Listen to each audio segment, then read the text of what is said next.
Pessoal, bom dia aí, sejam bem-vindos aí novamente. O Anderson que chegou agora aí, a Mayara está conversando com a Cris referente às avaliações. No final eu dou mais uma palhinha para vocês aí. E confirmem se vocês estão vendo minha tela e se vocês estão me escutando bem. Eu vou dar início ao, por incrível que pareça, a modelos de gestão, a última aula, e depois vou passar as instruções finais aí do semestre. Se tiver alguma pergunta aí, vocês vão me interrompendo sobre modelos de gestão e sobre dúvidas acadêmicas, eu vou falar tudo no final, tá? Hoje eu estou com um desafio maior aqui, tá tendo aula online por todos os cômodos aqui da casa, então se tiver muita interferência aí, vocês dão um toque, eu tento mudar de cômodo aqui. A disciplina vai ser modelos de gestão, dúvidas aí vocês podem me mandar e-mail. O CRA continua o mesmo lá, 3003 4030, não esqueçam desse número. Nós vamos aí para a disciplina modelos de gestão. Sim, começo a última aula falando que os processos, né, eles são aprendidos, então nós aprendemos a ser gestores, tá? Nós temos os modelos consolidados no mercado, então nós temos como desenvolver. Vocês que são administradores, né, esse modelo de gestão, ele é fundamental para o nosso desenvolvimento dentro das empresas, tá? Então, a gente consegue copiar algumas coisas, a gente consegue ter alguns mentores aí que fazem a gente conseguir desenvolver os gerenciamentos, tá? Então, nós falamos muito de desenvolvimentos de ferramentas para as nossas tomadas de decisão.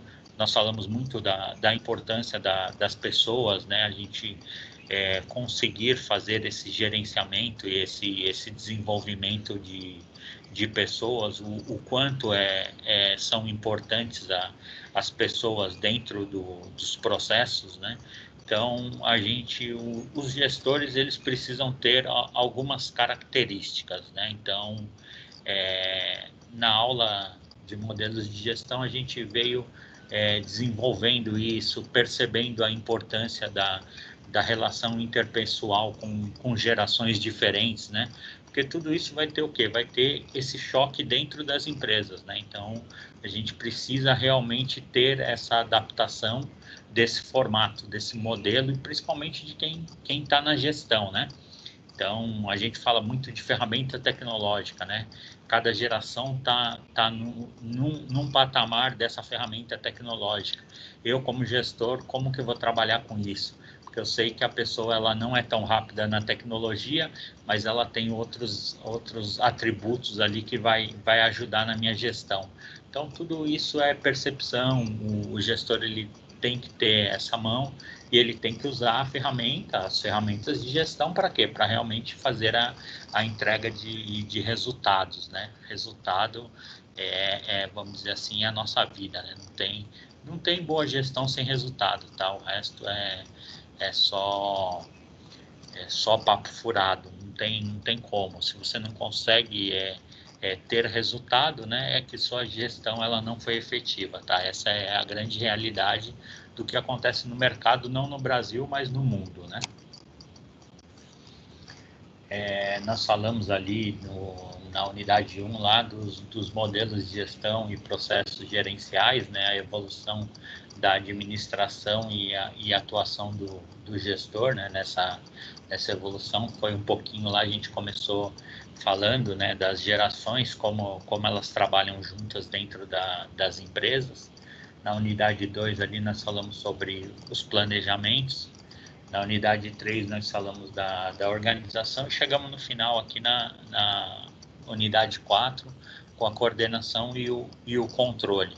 E hoje nós vamos finalizar aí essas duas sessões, a 4.3 e a 4.4, falando de tecnologias, ferramentas de gestão para os processos de coordenação e de controle, tá? Nas aulas passadas eu falei bastante de controle. Eu acho que esse é um processo que nós precisamos desenvolver muito, né? Então, a gente, como gestores, a gente aprende primeiro a planejar, né? E a gente acaba não controlando aquilo que foi planejado, né? Então, a gente cumpre as etapas, né? A gente planeja, a gente faz a coordenação ali, a gente coloca as pessoas para cumprir as atividades, mas depois a gente não controla efetivamente qual que foi o resultado, né? Então, dentro da gestão, o controle, ele é um processo extremamente chato, tá? No qual você vai estar cobrando as pessoas, você vai estar realmente pontuando o que foi feito e o que não foi feito, mas para um gestor ele é fundamental para o resultado. Se você não controla aquilo que foi proposto, não adianta nada você fazer o planejamento. É a parte chata que precisa ser feita, tá? E hoje também nós vamos falar dos aspectos emergentes de coordenação e de controle da seção 4.4. Como é um pouquinho basicamente do que nós já escutamos, tá? Ou em outras disciplinas, ou aqui no próprio modelo de gestão, então eu vou fazer uma aula o mais dinâmico possível aí, e se vocês tiverem dúvida, vocês vão me interrompendo aí, só para não ficar muito maçante para vocês, tá? Na aula passada de coordenação e tipologia, né, são os tipos de coordenação, né? Processos e aspectos na prática, aprendemos que o gestor atua pelo processo gerencial de coordenação, também chamado de direção por alguns autores, né? Então, nós falamos sobre direcionamento, né? Então, hoje a gente não consegue impor uma ideia, né? A gente direciona quais são as atividades que devem ser feitas. Algumas pessoas elas vão fazer com mais eficiência, algumas pessoas vai fazer na sua velocidade e algumas pessoas não vão querer fazer, tá? O gestor, ele não impõe as atividades, né? Ele realmente, o autor, ele é muito preciso aqui, ele fala, ó, esse é o direcionamento, tá? Então, o que nós entendemos como gestão? Nós não vamos salvar todas as almas e nem todas as almas querem ser salvas, né? Então, você dá o direcionamento, se essa pessoa, ela acredita que aquilo precisa ser diferente, tá? Nós vamos ter os brainstorms dentro das empresas, talvez a gente acaba aprendendo com essas pessoas, ou a gente chega a um momento que a gente entende que essa pessoa ela não serve para o processo, tá? Então, nós não temos que ter o apego, tá? Como administradores, de realmente salvar todas as almas. A gente tem que entender que o processo ele tem que ser contínuo e a gente tem que continuar evoluindo, tá? Então, assim, dentro do que eu planejei, quantos por cento que eu preciso que seja atingido? 96%. Aqueles 4% que não deu certo por algum motivo, ele tem que ser descartado. Nós vamos ali dar o feedback para aquelas pessoas e vida que segue. Vamos fazer um novo planejamento e uma nova ação, tá? A gente tem que estar apegado às pessoas que estão ali conseguindo desenvolver o que é proposto, sempre entendendo o porquê os 4% não tiveram aderência, porque senão chega um determinado momento que vai estar, por exemplo, 40 a 60. Então, essa margem ela não pode ser tão distante ali de entregas de resultado. O gestor ele tem que ficar atento nesse tipo de atividade, tá? Eu estou salvando 60 e está morrendo 40. É um número muito grande, né? Então, a gente precisa ter essa percepção aí no direcionamento das ações. Na aula de hoje, durante sua aprendizagem sobre o conteúdo dessa sessão a respeito de tecnologias e ferramentas de gestão para os processos de coordenação e de controle, vai ser apresentado o método para a solução de conflito na tomada de decisão, teoria da fixação de metas, princípio de Pareto, diagrama de Chikawa, gerenciamento de desempenho e sistema integrado e brainstorms eletrônico, tá? Aqui o autor, ele é bastante feliz no sentido de falar um pouquinho sobre o brainstorms eletrônico, tá? O que acontece dentro das empresas, o brainstorms ele é a chuva de ideias, ele assim, é o fantástico, tá? Isso daí surgiu há alguns anos atrás, no qual realmente desenvolve as atividades dentro das empresas. Quanto mais maduro você tem a sua equipe, melhor esse brainstorms, tá? Porque brainstorms é você dá uma ideia, a pessoa rebate, cria novas situações, tá? Só que para isso precisa ter uma equipe madura, né? Não adianta a pessoa falar uma coisa, você colocar uma outra ideia, né? E a pessoa ficar bicuda ali, ela não querer participar mais da atividade.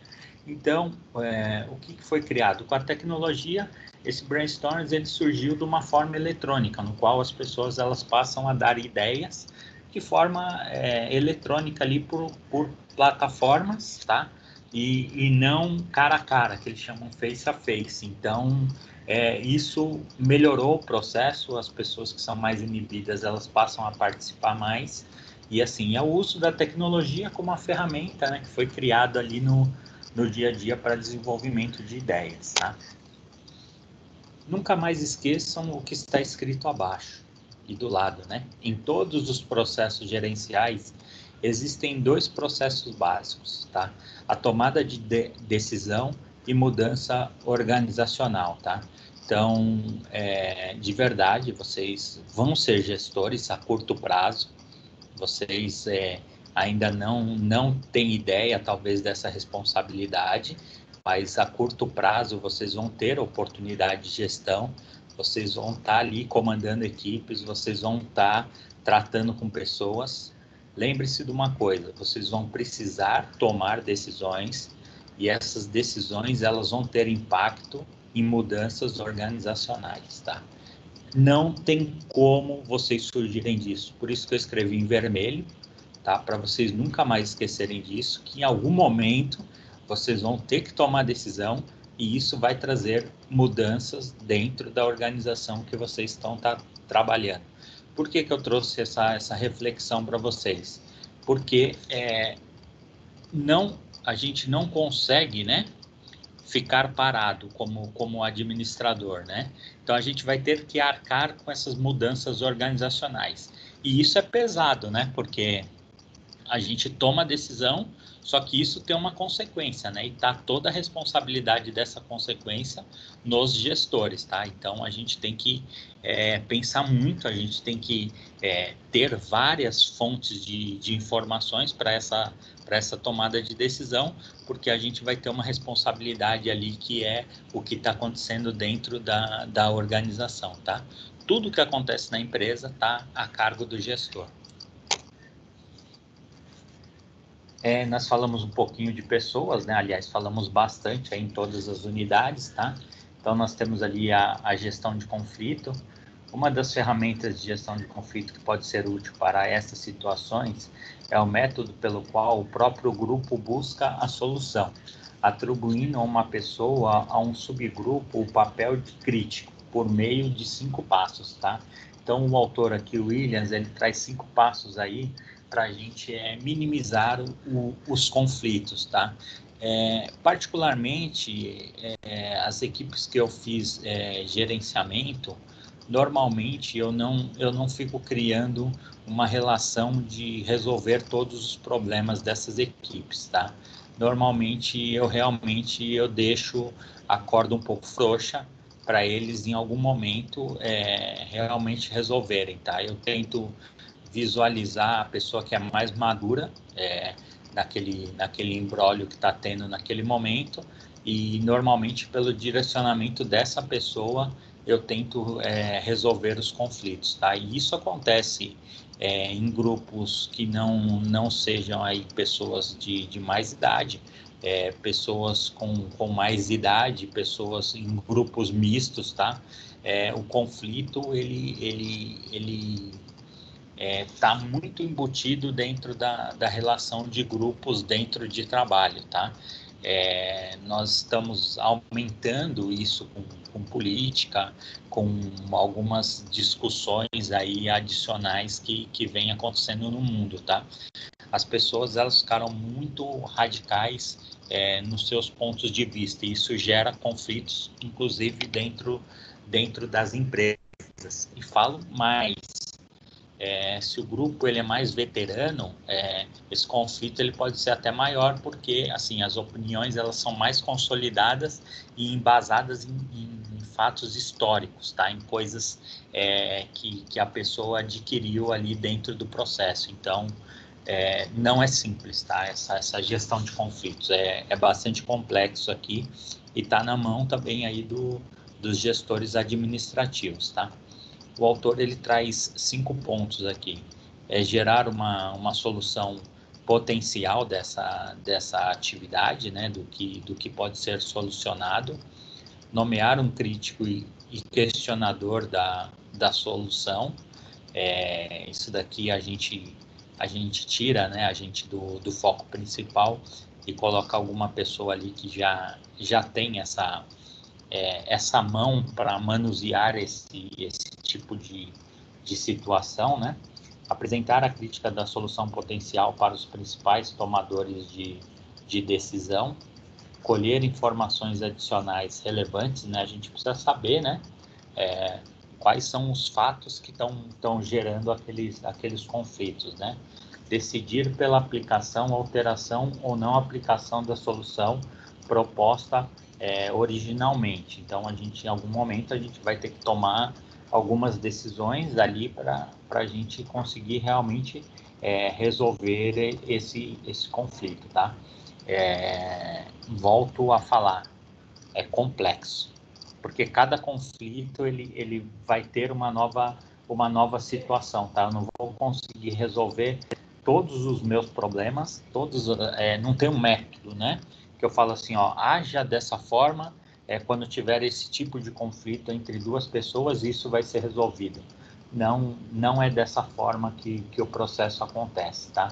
Então a gente precisa ter essa percepção e assim uma sensibilidade, tá? Muito grande para a gente conseguir estar conseguindo ajudar, né, nessa gestão de conflitos. Nós temos equipes trabalhando juntas há anos, né, e essas pessoas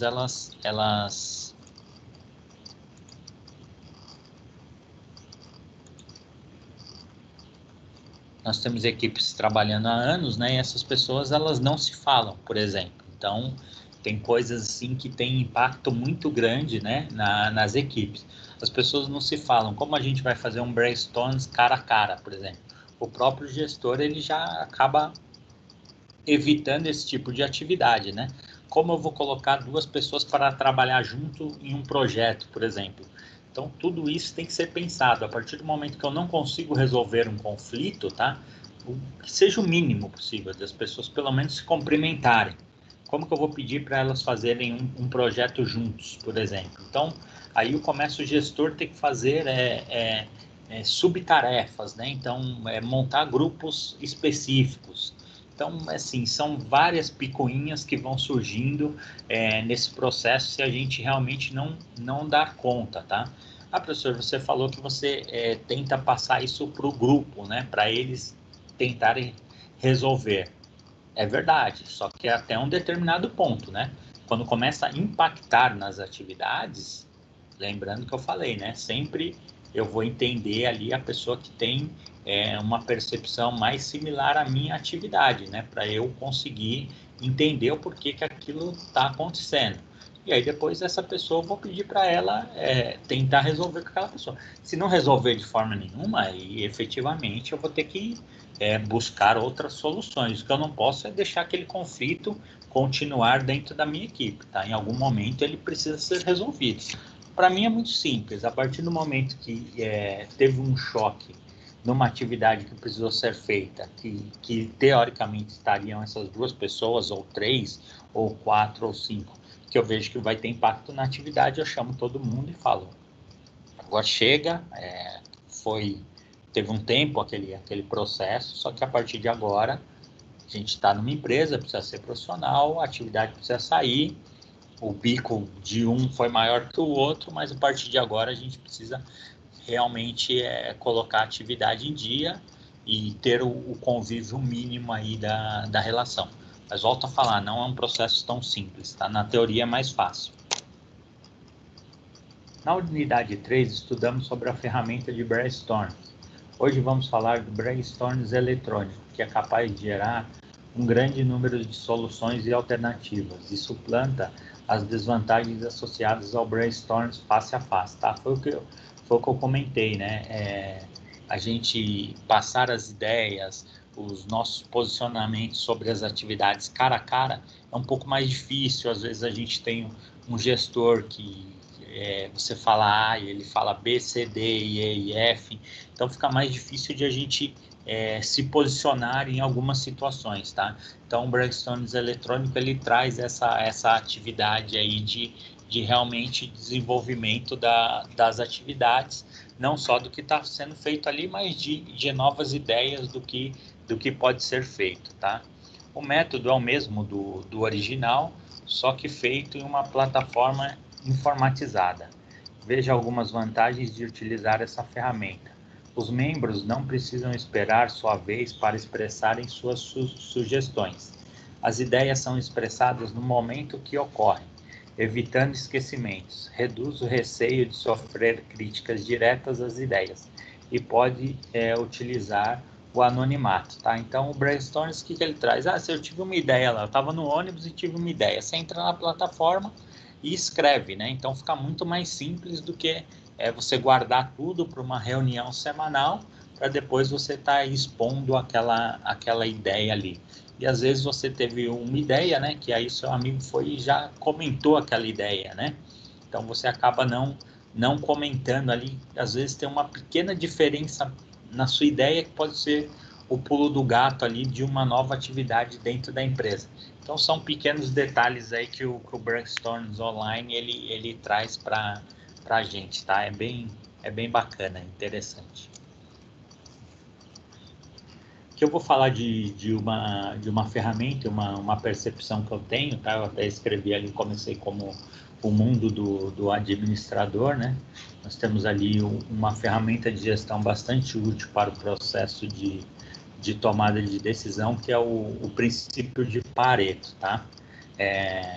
Chevenap aqui determinou que parte de uma representação gráfica feita por meio do histograma, um diagrama de barras verticais para dirigir a atenção sobre os problemas mais importantes e prioritários, que estão localizados nas barras mais altas, deixando as mais baixas para constatação posterior, conhecido como o princípio 80-20, por quem identifica e prioriza os problemas mais importantes, de modo simplificado. Foca a solução de 20% dos problemas que causam 80% das consequências, favorecendo a tomada de decisão pontual nos problemas prioritários. Acompanhe, né? Eu vou mudar o gráfico aqui. Pessoal, depois, quando vocês tiverem um tempo, tá? Eu gostaria que vocês lessem aí o princípio de Pareto na íntegra, porque é uma coisa que eu vejo muito no dia a dia, tá? O que o administrador? O administrador, ele tem ali uma atividade de 100% para ser cumpridas.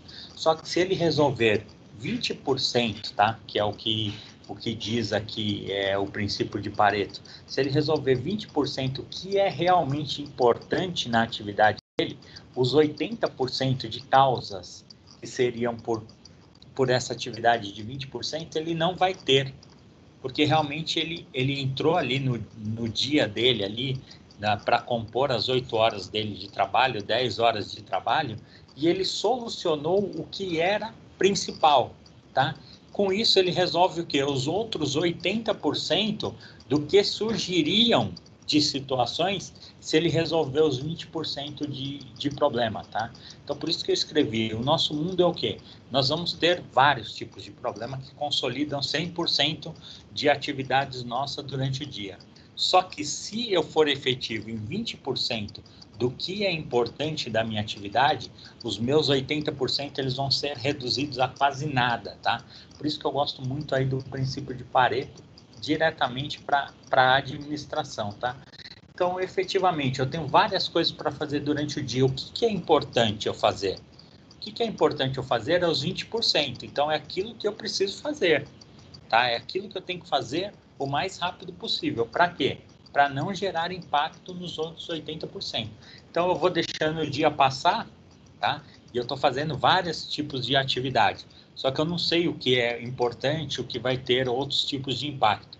Quando eu não consigo ter essa percepção, tá? Então eu vou ter o problema de 100%. Quando eu consigo resolver efetivamente os meus 20%, eu consigo ali minimizar os meus 80%. O meu dia ele é muito mais tranquilo, tá? Então, como administrador é o quê? Você chegar de manhã, pontuar as atividades que você tem que fazer, você vai pontuar 100%, só que desses 100%, quantas são efetivas ali? Que você resolver uma, você vai resolver várias em cadeia. O administrador ele precisa ter essa percepção, ele precisa enxergar, né, o que efetivamente ele precisa fazer. Eu preciso liberar uma linha de crédito, tá, para uma atividade que depende de outra pessoa. Adianta eu fazer isso 5 horas da tarde? Eu vou perder o dia inteiro. Eu tenho que fazer isso 8 horas da manhã, 8 e 10 da manhã. Por quê? Porque aí eu vou gerar, né, uma cadeia de soluções dentro da empresa. Porque eu liberei aquilo, o produto vai chegar, vai ser efetivamente ali produzido, já vai entrar para o estoque aquilo, já vai possibilitar vendas, oferecer esse produto, já vai gerar nota fiscal. Com essa nota fiscal eu posso ir no banco e pegar o dinheiro ali, troca de duplicatas. Então, assim, a gente consegue fazer várias atividades resolvendo o que é prioridade. Então, por isso volto a falar, tá? Esse é o nosso mundo. A gente precisa ser perceptivo no que vai acontecer, né? Não adianta depois que acontecer, a gente querer ficar todo momento, né, fazendo ali o retrabalho daquelas atividades. Senão fica muito desgastante e a gente não aguenta. O administrador é o quê? O cara que pensa na frente. O que vai acontecer daqui 10 dias? O que vai acontecer daqui 5 dias, né? Então, a gente precisa ter essa percepção aqui, tá? Eu até coloquei ali uma imagem ali do logo da Anhanguera, tá? Porque realmente esse gráfico ele traz uma percepção administrativa, tá? Muito grande no sentido, né, do que eu comentei de a gente cuidar, né, do que é urgente ali para a gente ter os efeitos positivos, tá? Então, poucas causas significativas, 20% das causas, 80% dos efeitos, tá? Muitas causas insignificativas, 80% das causas e 20% dos efeitos, tá? Então, o que o princípio de Pareto ele diz aqui, né? Então, nós temos ali, ó, 20% das causas, né? 80% dos efeitos. 80% das causas, 20% dos efeitos. Então, a gente precisa tratar do que é urgente, prioritário, para o fluxo conseguir realmente andar, né? De uma forma ali saudável dentro do nosso dia. Porque senão o administrador, ele vai ser o quê? Ele não vai ser administrador, ele vai trabalhar no corpo de bombeiros, né? Então, toda hora toca o telefone dele, preciso disso. Aí vai ele apagar o fogo. Preciso disso. Vai ele apagar o fogo. Administrador não trabalha assim. O administrador, o telefone dele não toca. Ele chega de manhã lá, ele sabe qual a atividade que ele tem que fazer. Então, ele não vai ficar esperando ninguém cobrar ele. Ele já vai colocar todas as pessoas em atividade para a empresa ter um fluxo normal, tá? Administrador que precisa trabalhar apagando fogo, ele está na profissão errada. Ele precisa passar em concurso aí e trabalhar lá no bombeiro, né? Outra ferramenta de gestão bastante útil à atuação do gestor para a tomada de decisão é o gráfico de Chikawa, né? Também conhecido como diagrama de Chikawa ou gráfico espinha de peixe, tá? O gráfico espinha de peixe aí, o gráfico de Chikawa no qual a gente coloca, né? Por que chama espinha de peixe? Não sei se alguém em algum momento falou para vocês, né? Então, nós temos um peixe. Se você colocar um peixe de lado, você vai ver, ele tem a cabeça, né? A cabeça dele seria o problema e o corpo são as soluções, né? As soluções viáveis. Por isso que chama ali espinha de peixe, tá? Então, cada espinha ali vai ter uma solução para aquele problema que foi gerado ali na cabeça, tá?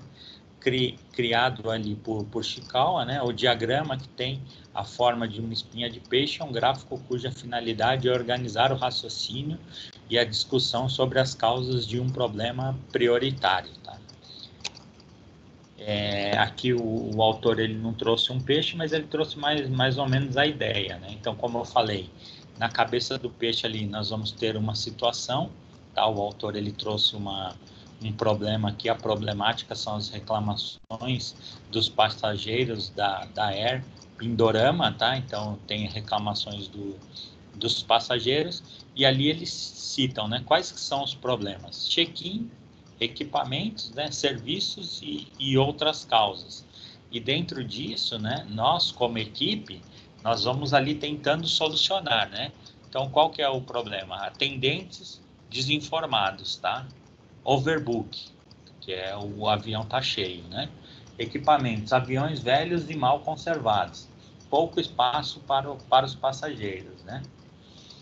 Bagagem extraviada, comida ruim, atrasos constantes. Então ali, ó, nós temos o que? As situações, né, que elas são geradas. Por que que tem isso daqui? Lembrando que a gente, quando a gente sabe o porquê, a gente já solucionou 50%, né? Quando eu sei por que que os clientes eles estão reclamando, né? Porque os aviões são antigos. Então eu já tenho 50% da solução. Porque eu já identifiquei o que que eu preciso: comprar novas aeronaves. Eu tenho dinheiro para isso? Aí é um outro processo, né? Primeiro eu tenho que identificar qual que é o problema, tá? Então a partir do momento que eu já identifiquei, vamos criar aqui uma espinha de peixe dentro do processo acadêmico. Eu não fui bem nas provas, tá? Qual que é a causa disso? Eu não estudei. Então, eu já sei que se eu estudar, né, eu vou conseguir ir melhor nas avaliações. Então, o gráfico de espinha de peixe, ele serve justamente para isso, né? Então, sempre que dentro das empresas é bastante comum, tá? A gente está em reunião, isso aqui é até um negócio engraçado. Em algum momento vocês vão perceber isso. A gente está em reunião, está tendo a reunião e o gestor ele está fazendo o gráfico de Ishikawa, tá? Então, enquanto as pessoas estão discutindo, ele está criando ali gráficos, tá? Para quê? Para a gente conseguir identificar quais são os problemas que estão acontecendo naquelas atividades. A pessoa ela faz até um pouco inconsciente, tá? Essa criação desse gráfico de Ishikawa. Gosto dele, uso pouco até, tá? Uso pouco o formato, né? Posso até usar a essência da ideia, mas não muito no formato de gráfico aí, espinha de peixe, tá? Normalmente eu uso mesmo numa lógica horizontal ali dentro do que eu estou fazendo das minhas atividades, mas nunca esqueço da ideia principal ali, que é identificar um problema, né? E depois criar ali as diversas soluções para aquele problema. As pessoas, elas prestam atenção naquilo que é mensurado, tá? Obviamente, o sistema de medição do desempenho deve atuar mais como reforço do bom desempenho e não simplesmente como uma tentativa de correção do mau desempenho, tá? Então, a gente precisa mensurar as coisas, mostrar para as pessoas: ó, você deveria ter produzido 1000 produtos e você só produziu 998, tá? Então, as pessoas vão entender o número, só que a gente tem que tomar cuidado, né, com essa mensuração. Nem sempre isso foi um desempenho ruim, né? Putz, professor, era para produzir 1000 e produziu 998. A pessoa precisa entender por que ela não produziu 2 a mais, tá? Não é só simplesmente falar para ela: você foi ruim. Não é esse o processo do gestor. A gente precisa mostrar, ó, com esse equipamento, com a sua atividade de trabalho, o mínimo é 1000. Se você produziu 998, você foi abaixo. Tenta fazer nessa forma, tá? E aí vocês vão medir se no dia seguinte foi entregue aquele resultado.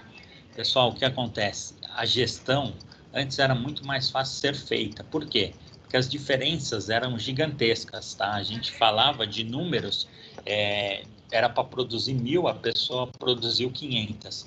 Hoje, como ficou tudo muito justo, tá? Os processos, o que acontece?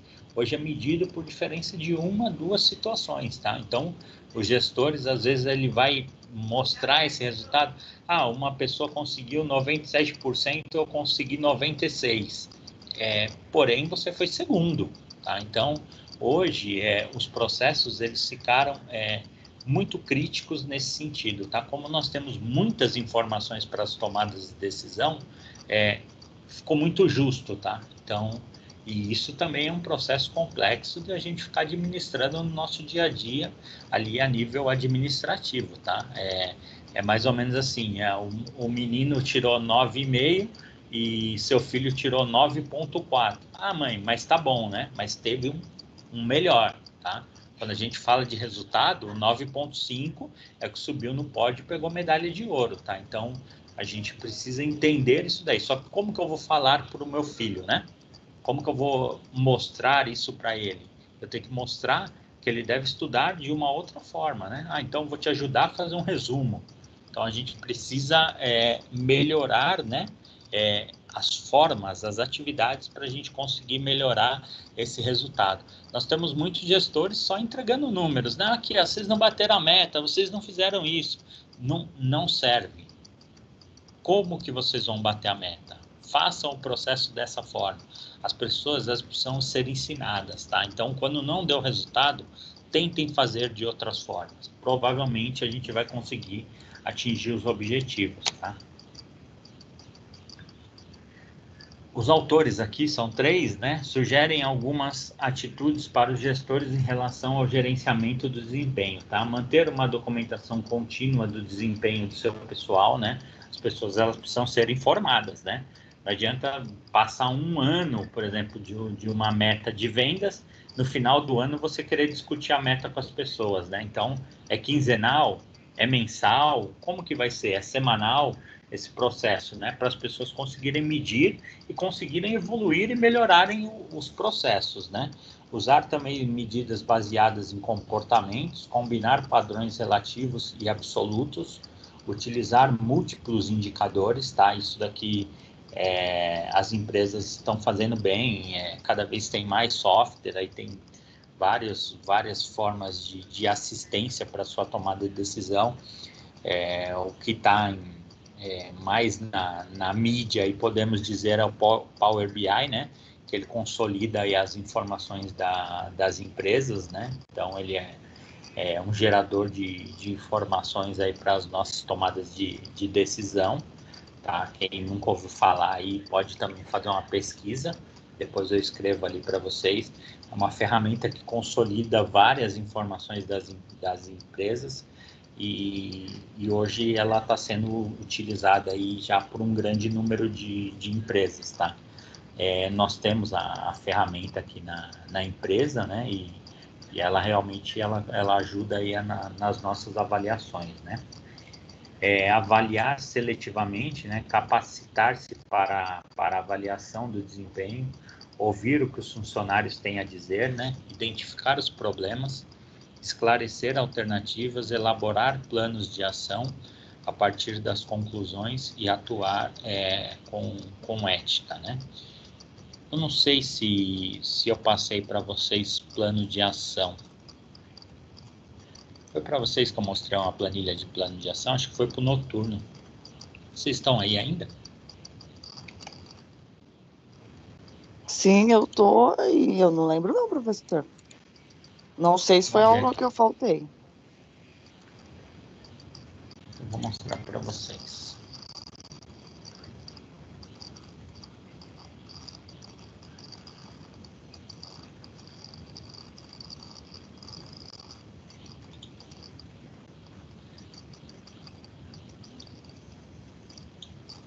Tá, os planos de ação, eles são sete atividades, né?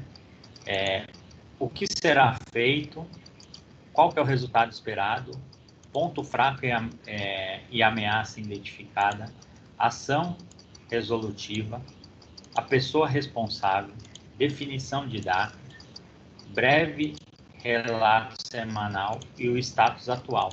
Então, o que acontece é que eu vou mostrar aqui de uma atividade que nós fizemos do plano de ação, tá? Isso daí eu faço normalmente quinzenal, tá? Então, eu coloquei ali, ó, é até de vocês, ó. Então, ali eu tenho administração, né, o curso, eu tenho matutino, né, que são vocês. O que será feito, né? Então, ali, ó, disciplinas DI, né, os acessos. Qual que é o resultado? Eu preciso que 100% dos alunos efetivamente acessem as disciplinas interativas, né? Ponto fraco ou ameaça: conseguir conscientizar os alunos da importância das rotinas de estudo, senso de prazos e datas importantes, né? Ações ali, ó, slides em todas as aulas, mostrando a importância, envolvimento com os alunos, mostrando o vídeo analítico, que precisa ter 5.000 pontos. Quem vão ser as pessoas responsáveis por essa atividade? O professor Fábio, a professora Cupo e o professor Fernando. Quando? Todas as aulas, até o final da atividade. Um breve relato. Passamos a receber feedback maior dos alunos e percebemos uma maior preocupação com o resultado. E o status atual. Pessoal, eu fiz isso em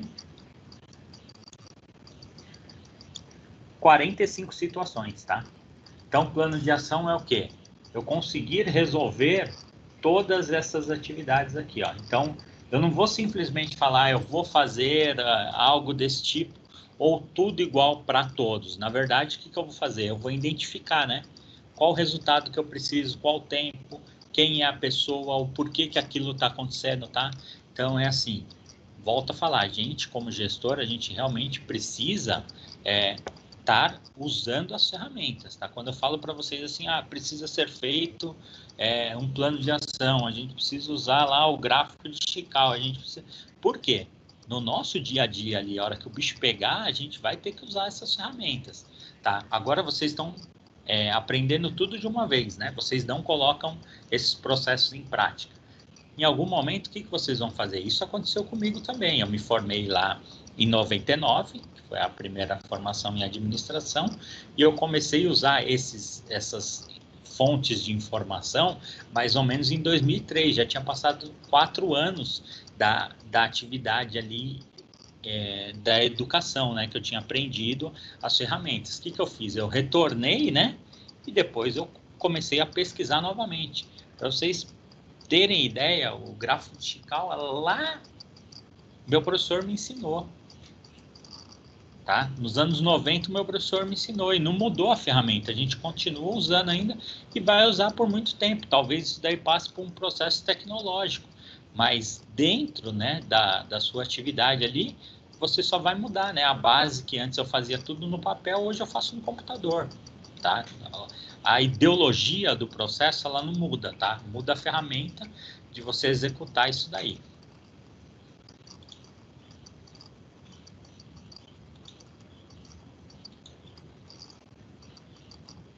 Legal que eu consegui mostrar para vocês aqui os planos de ação, tá? Então, assim, a gente consegue fazer esses planos de ação. O que eu gosto muito dos planos de ação? Que tem as pessoas determinadas para a atividade, tá? Então, quem que vai fazer essa atividade? Essa pessoa, ponto, tá? Então, essa pessoa ela tem que estar claro qual atividade que ela precisa fazer e você vai passar para ela.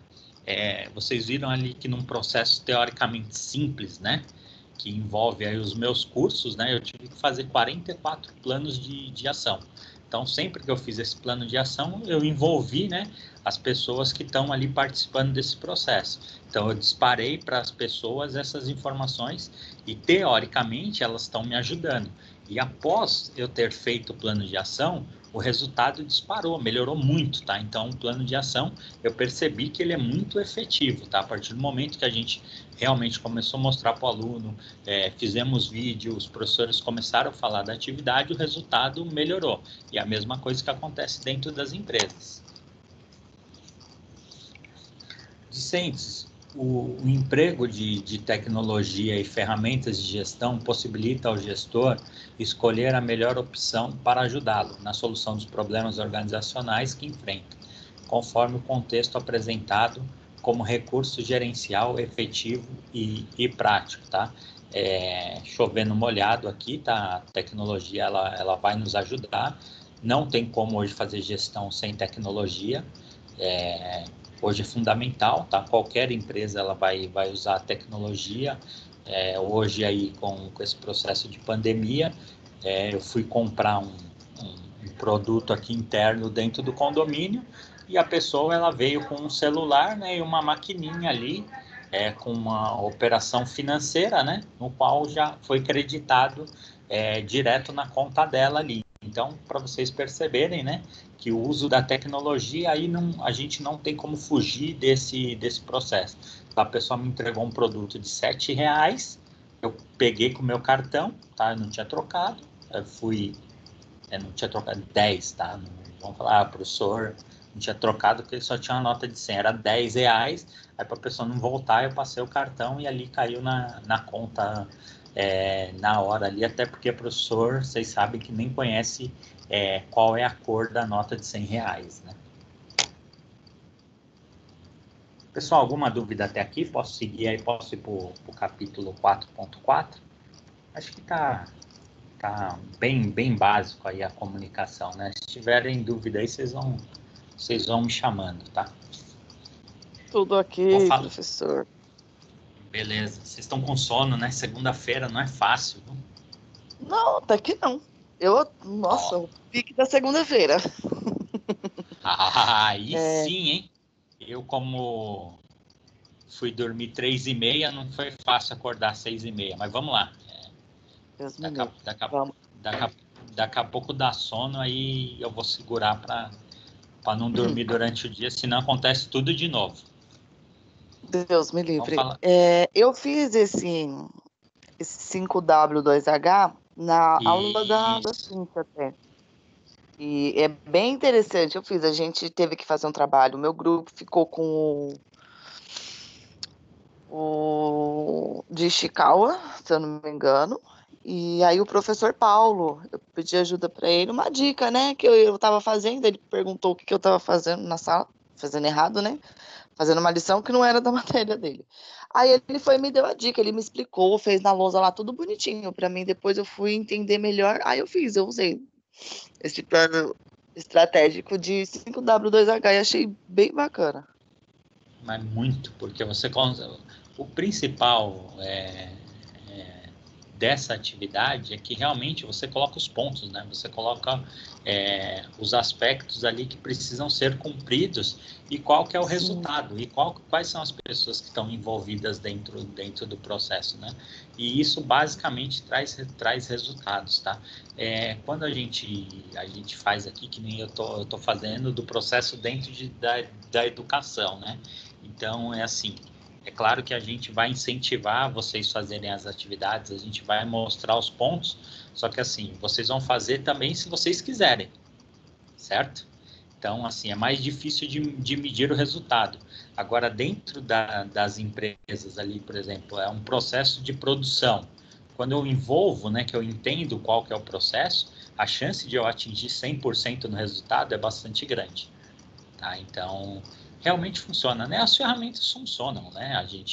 Se a gente usar no nosso dia a dia dentro dos processos, a gente vai ser mais feliz, certeza absoluta, né? Tanto porque também, senão vocês não iam ficar 4 anos aprendendo, né? Esses tipos de atividade, né? Seria um negócio que já teria caído em desuso. Não cai em desuso por quê? Porque na prática, no dia a dia, vocês vão usar esses processos, tá? Vamos para a seção 4.4. Nós vamos falar dos aspectos emergentes de coordenação e de controle. Chegamos à última sessão do semestre, né, de modelo de gestão. Aqui veremos sobre os aspectos emergentes da atuação do gestor nos processos de coordenação e de controle. Uma excelente oportunidade para vermos alguns detalhes do Balance Score, né, que é o BSC, e os mapas conceituais e mapas mentais e gestão da performance. Tá? Então, vou falar aqui um pouquinho sobre mapas mentais, Balance Score, vocês já estão cansados de escutar, né? Vou falar um pouquinho aqui de gestão da performance aí, rapidamente. Então, no final, começamos do começo, né? Chegamos ao final, né? E vamos falar aqui do Balance Score, né? Que é o começo dos processos, tá? Então, eu fiz até aqui um trocadilho com as palavras, né? Então, no final, começamos do começo, tá? Até usei aqui o português redundante, né? Mas só para deixar, coloquei até uma risadinha ali, né? Chega no final, a gente começa a ficar até mais solto, né? Fica até mais fácil dos processos, né? Nas primeiras aulas, todo mundo carrancudo, né? não sabe o que vai vir pela frente, mas no final a gente vai ficando mais solto, né? O Balance Score é uma sigla que traduz o significado, indicadores balanceados de desempenho, tá? Porque o Balance Score, engraçado, ele vem se consolidando, né? Depois de muito tempo de ter esse processo dentro das empresas, porque a curto prazo a gente pensou muito em resultado financeiro. Uma empresa ela era bem sucedida quando ela dava dinheiro, né? Hoje a gente consegue, é claro que a gente visa ali os lucros dentro das instituições, só que hoje o que acontece? O próprio nome aqui já diz, né? A gente faz de uma forma balanceada os desempenhos. Então eu preciso entender os processos, né? Para saber não só o resultado financeiro. Porque às vezes a minha empresa ela está dando lucro, mas ela poderia dar o dobro de lucro. Olha como isso é interessante, né? Eu estou ganhando dinheiro, né? Não existe isso. O administrador ele não pensa assim, eu estou ganhando 100 mil reais. Tá? Ele tem que entender o porquê que ele está ganhando 100 mil reais. Às vezes 100 mil reais não é nada. Dentro da empresa dele, ele poderia estar ganhando 300, 500, 1 milhão, 10 milhões. Então, por quê? Ele precisa entender, né, quais são os desempenhos das atividades, tá? E não só o valor. Porque senão ele vai achar que aqueles 100 mil é o suficiente. E, na verdade, não é. Ele está perdendo dinheiro. Porque o que você deixa de ganhar é o que você está perdendo. Tá? O administrador ele tem que pensar dessa forma. Então, o Balance Score ele traz essa linha de raciocínio para a gente. Tá? Então, a gente começa a balancear os desempenhos. Tá? Este é o nome de uma metodologia voltada à gestão estratégica das empresas. O porquê de indicadores balanceados. Essa metodologia pressupõe que a escolha dos indicadores para a gestão de uma empresa não deve ser restringir as informações econômicas ou financeiras, tá? Então, como eu falei, né? Então, a gente pensou muito em resultado financeiro. Então, a gente precisa entender, né, quais são os processos ali e quais são os indicadores que estão levando aquele processo financeiro, tá? Nem sempre o ter lucro eu estou ganhando dinheiro, tá? Eu poderia estar ganhando muito mais. De acordo com o autor aqui, para a prática do Balance Score, o gestor deve seguir quatro etapas fundamentais, tá? Traduzir a visão estratégica, onde a empresa quer estar no futuro, entender a missão para que a empresa existe e esclarecer uma visão desse processo. Traduzir as estratégias organizacionais, quais são os objetivos organizacionais, traduzir os objetivos estratégicos em objetivos específicos e identificar os pontos fortes que a empresa apresenta para alcançá-los, em que cada parte envolvida determina as medidas para o score, alinhadas aos objetivos organizacionais. O terceiro, planejar e estabelecer metas, estabelecer as metas e os orçamentos relacionados para que as metas contribuam para o atingimento dos objetivos organizacionais. E o quarto, receber feedbacks estratégicos, aprender pelo retorno em relação às medidas de scorecard, promovendo a avaliação do desempenho, tá? Então, o processo aqui do BSC, ele traz uma reflexão muito maior, né? Não somente do que a gente precisa entender como benefício financeiro para a empresa. Sim, a gente passa a entender quais são os processos, né? Como a gente fazer uma análise. Aonde a empresa quer chegar, né? Qual que é a intenção dessa empresa? O que a empresa ela quer, tá? Então, ela quer ser, por exemplo, a melhor no setor dela. O que ela faz, tá? Então, nós temos lá a pessoa que ela vende bolo. Qual que é o preço desse bolo que essa pessoa deve ser vendida, né? O que a pessoa quer?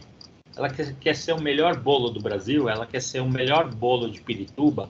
Então, nós como gestores, nós precisamos entender qual é a estratégia, né? Eu quero só ganhar dinheiro com esse bolo, tá? Então, eu vou comprar lá a matéria-prima que me traga maior lucro, mas eu quero ter o bolo mais saboroso. Professor, uma coisa está ligada à outra. Nem sempre, né? Então, eu posso fazer um produto de uma qualidade mais baixa e ter um lucro maior, né? Porque naquele momento eu estou visando só dinheiro.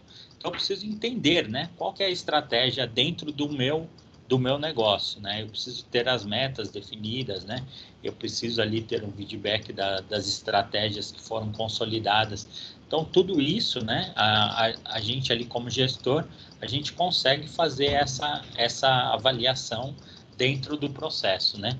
Tem um negócio ali, missão e visão, né? Do que a empresa, ela precisa dos seus funcionários, né? Qual que é a missão da sua empresa, né? Para que ela existe, né? Qual que é a visão dela? Então, tudo isso daí a gente tem ali quando a gente monta a empresa, a primeira coisa que a gente cria ali é qual que é a missão dela, né? Qual que é a visão estratégica da empresa. Porque é uma empresa que não sabe aonde ela quer chegar, ela não chega a lugar nenhum, tá? Então, é mais ou menos igual as pessoas, né? Eu estou no mundo por estar. Então, assim, eu não sou nem frio e nem quente, né? Eu sou morno. Então, você vai ficar ali, a vida vai passar, né? Você vai ser enterrado e não vai mudar nada, né? Então, as empresas, ela é mais ou menos igual uma pessoa, tá? Reflita, as empresas buscam cada vez mais melhorar seus desempenhos para atrair investidores. Desta forma, o gestor deve ficar atento para o fato de que as pessoas são o principal recurso organizacional capaz de proporcionar essa oportunidade. Pense nisso. Fica uma reflexão aqui, né? Chegando aos últimos slides, tá? Há algum tempo atrás, a tecnologia falou que ia substituir as pessoas, é ao contrário, tá? Nós estamos precisando de pessoas mais capacitadas para a utilização das máquinas, né? Da tecnologia, e nós, como gestores, temos que ter essa relação. Quanto mais a gente conseguir, né, ter o desempenho dessas pessoas, mais atrativo, melhor vai ser o nosso trabalho, né? Então, quanto mais a gente conseguir compartilhar conhecimento, conseguir ensinar as pessoas, mais a gente desenvolve, mais a gente aprende com essas pessoas e assim por diante, tá? Então, por mais simples que seja a relação interpessoal, sempre quando você está aberto, você acaba aprendendo com a pessoa. É um modo que a pessoa trata, uma forma ali específica, sempre a pessoa tem algo positivo, tá? Então, quando você está aberto para esses entrantes, tá? Você vai absorver algumas coisas que você descarta e algumas coisas novas que você pode juntar com a sua percepção e tá melhorando, tá? Rodrigues e Cruz, em 2009, comenta que o conhecimento dos funcionários passa a ser o principal ativo intangível, tá? Organizacional, porque é capaz de criar a vantagem competitiva das empresas. Volto a comentar aqui, né? Eu vou falar um pouquinho sobre os bens intangíveis, né? Que são as coisas ali que a gente não consegue mensurar, tá? Mas dentro das empresas é o que torna a vantagem competitiva, tá? Quando o meu time é forte, é que eu vou conseguir ganhar o jogo. Voltando ali, né? O que são os bens intangíveis das empresas, tá? Os bens intangíveis constituem na propriedade material das empresas, possuem valor econômico, mas não são desprovidos de substâncias físicas, como, por exemplo, licenças, né? Recursos humanos, software, clientes, patentes, marcas, direitos autorais, tecnologia e know-how, tá? Então, tudo isso a gente sabendo usar, né? A gente consegue ali ter vantagens bastante grandes, né? Quando a gente fala assim, professor, uma licença, né? A empresa, ela trabalha com algo específico ali, ela trabalha vamos dar um exemplo aí, na área de desmatamento, na área ambiental, desculpa. Então, a empresa, ela presta serviço nessa área, né? Ela precisa ter as licenças, né, que o governo autoriza a empresa a trabalhar nesse segmento. Então, assim, é uma coisa que é um diferencial da empresa, né? Se ela tem as licenças tudo em dia, ela pode participar aí de contratos com o governo, ela consegue trabalhar para grandes empresas, por quê? Porque ela tem essas licenças, né? Ela é autorizada. Então, é um bem ali, né? que a gente pode falar assim, não, ele não tem valor nenhum, ele não tem valor desde que você não precise apresentar isso daí, né, em algum órgão ou alguma empresa, né? É mais ou menos o diploma universitário, né? Você fala assim, eu preciso do diploma? Não, né? Desde que se você vai numa entrevista de emprego e para você assumir aquele cargo, você precisa mostrar o diploma. Então, as licenças, ela pode ser aí materializada como um diploma de um aluno universitário. Os recursos humanos, né, que a gente, eles são intangíveis, né, a partir do momento que eu não consigo mensurar qual que é o desenvolvimento dessas pessoas, a todo momento, né, a pessoa ela pode mudar, ela pode fazer coisas novas e assim por diante. Então, a gente consegue ganhar o jogo, né, resumindo aqui, com esses bens ali que a gente tem dentro da empresa. A gente precisa conseguir ser perceptivo, né, de como que a gente vai usar essas atividades a nosso favor, tá? Numa tomada de decisão. Marins, em 2009, apresenta que os mapas mentais são ferramentas que possibilitam memorização, organização e representação da informação para facilitar os processos de aprendizado, de administração, de planejamento e de tomadas de decisão. Ao elaborar os mapas mentais, as pessoas representam suas ideias utilizando as funções cognitivas dos hemisférios cerebrais de modo harmônico, o que fortalece as atividades intelectuais em torno de um objetivo ou propósito. Sua representação é acompanhada de imagens e cores, permitindo fazer associações lógicas e efetivas que o próprio mapa mental em elaborações desperta nas pessoas, tá? O autor aqui ele trouxe essa relação dos mapas mentais. Eu acredito que em gestão de pessoas vocês tenham aprendido os mapas mentais com mais detalhes, né? Então, uma relação aqui de atividades que você consegue colocar no papel, né? Para as pessoas realmente conseguirem entender e memorizar de uma melhor forma quais são as atividades que elas devem executar, né, ou devem desenvolver, porque tem desenhos, tem cores, então é uma representação gráfica, né, do que as pessoas devem estar fazendo ou desenvolvendo ou criando ali dentro da relação no trabalho, tá? Observe que os modelos de mapas mentais têm base nas premissas dos mapas conceituais, ou seja, facilitar a aprendizagem por meio da organização e representação de suas ideias, o que possibilita às pessoas que elaboram esses mapas o despertar de seus potenciais de criatividade e focos em objetivos, a partir do método de construir, refletir, criticar, produzir, argumentar e projetar o conhecimento de forma significativa, tá? Então, os mapas mentais, ele está ligado muito à área de gestão de pessoas, né? Essa relação de desenvolvimento das coisas, de a gente estar trabalhando ali atividade por atividade, né? No ato, como o autor diz aqui, de construir, refletir, né? Sobre aquilo que está sendo feito ou criado, né? Criticar, produzir, argumentar, projetar o seu conhecimento de uma forma significativa, né? Nós aprendemos muito mais, né, com imagens, quando a gente faz uma relação conceitual da parte teórica com imagens, tá? É comprovado que a nossa memória, ela traz um processo a longo prazo maior, tá? Então, quando a gente usa a parte teórica, imagens e coloca a atividade em prática ali, né, fazendo alguns experimentos, né, aquilo fica consolidado na nossa memória por muito mais tempo, tá?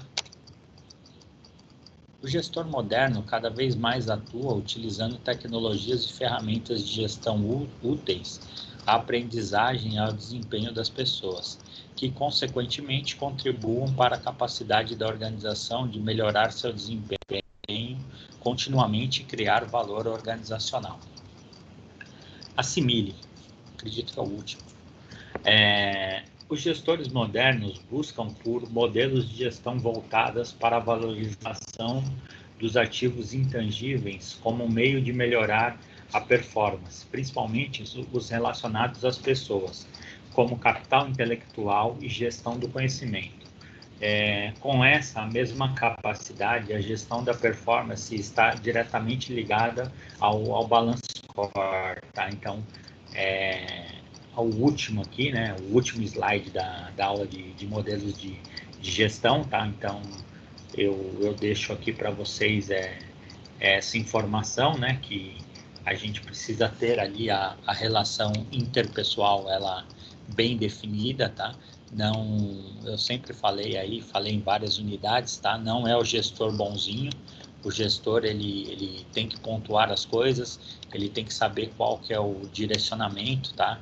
Ele tem que cobrar as pessoas no momento que tem que ser, as atividades precisam ser feitas, ele precisa dar o feedback daquilo que foi feito e por que foi feito, ele tem que mostrar caminho de como que as coisas foram feitas, né? E dentro disso a gente vai criando ali atividades para a gente conseguir realmente trabalhar em grupo e efetivamente conseguir entregar um resultado, né? Eu abro aí para a pergunta de vocês, eu vou passar pro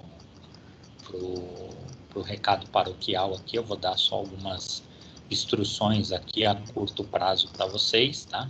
Vou falar um pouquinho da prova que nós vamos ter a semana que vem e fica aberto aí para vocês fazerem as perguntas que vocês acharem necessárias aí, tanto da aula de hoje, como dos processos que estão acontecendo de avaliação, como que vai ser a avaliação na semana que vem e etc. Fiquem à vontade aí.